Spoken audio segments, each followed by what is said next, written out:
உன்னை நான் பெரிய இனமாக்குவேன், உனக்கு ஆசி வழங்குவேன், உன் பெயரை நான் சிறப்புறச் செய்வேன், நீயே ஆசியாக விளங்குவாய்.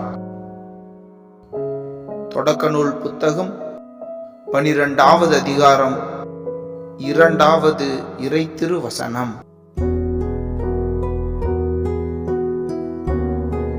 உன்னை நான் பெரிய இனமாக்குவேன்,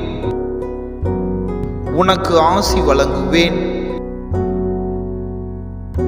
உன் பெயரை நான் சிறப்புறச் செய்வேன், நீயே ஆசியாக விளங்குவாய். தொடக்க நூல் புத்தகம் 12வது அதிகாரம் 2வது இறைத்திருவசனம்.